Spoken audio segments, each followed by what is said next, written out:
Hi, Marnie and Dave Coons at Spirit Tree Farms. And we have a friend hanging out with us this morning, a few friends. They're Carolina Wrens, and you may or may not hear them while we do the video. You never can tell. But they have a very distinct call, and their call changes. Like sometimes I was like, what is that? It's a Carolina Wren. And it's not what the Carolina Wren says that lets you know it's a Carolina Wren, because it has like 150 calls. But it's how it delivers its message. It's very confident, it's very crisp, it's very clear. And so Dave and I work with a lot of people who are trying to put something out in the world, including ourselves. We're one of these people. We're trying to put a message out in the world. We feel like God has called us to share a message, but we get confused sometimes about, okay, what's exactly this supposed to look like, and how do we do it? And what if nobody listens to us? Yeah, and how do we cut through the noise of everything that's going on, and how does anybody pay attention to what we're saying? And it just struck me this morning with the Carolina Wren that it's not about what you're saying. It's not about what you're doing. It's how you are doing it.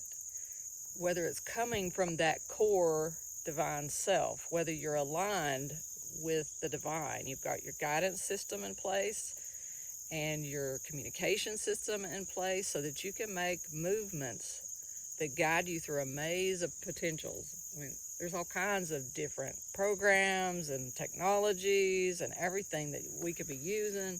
Which one do we use? I mean, it's crazy, right? But yeah, and it's the key thing is, who are you listening to? Who are you getting your guidance from? And when you get that guidance, then you know what you're supposed to do. And sometimes we doubt we doubt ourselves. We're our own worst critics. And so we're here to say, we got you.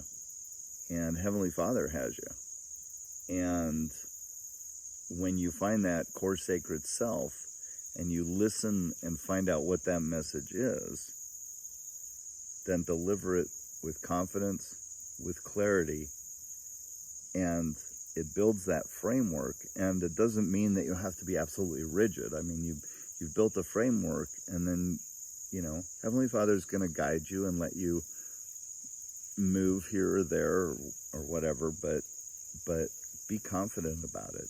And know that your audience, there are going to be people in the world who just don't get what you're saying. But there are going to be people in the world who you absolutely resonate with. And we've experienced that we put out things and some people will say, I have no idea what you're doing or what you're talking about. And then we'll get a message from somebody that said, this spoke to me this morning and it's exactly what I needed to hear. Right. So, what you're going to be guided to say or do or whatever could be different than somebody else, right? I mean, should be. Yeah, and one technology, hey, Instagram, you got to do Instagram. Well, maybe you don't need to do Instagram. Maybe it's not about that. But I really believe that if you're delivering your message in a haphazard way and you're not clear and your call's kind of hesitant and is sort of, I don't know, is this what I'm supposed to be saying? It's that how you're delivering it could be more of the problem than what you are doing. You could come back and get your core aligned and get yourself really good and solid. Know you're hearing inspiration, you're aligned with the divine within yourself, and then do the very same things and get completely different and better results. Just like that Carolina Wren. It's not about what it's saying, it's how it's saying it that lets you know, hey, that's the Carolina Wren. So those are our thoughts today from Spirit Tree Farms. I hope you'll follow us on our either Facebook or Instagram or YouTube channel at Spirit Tree Farms, and share what's bringing you joy in nature using #FindNatureJoy. Y'all take care.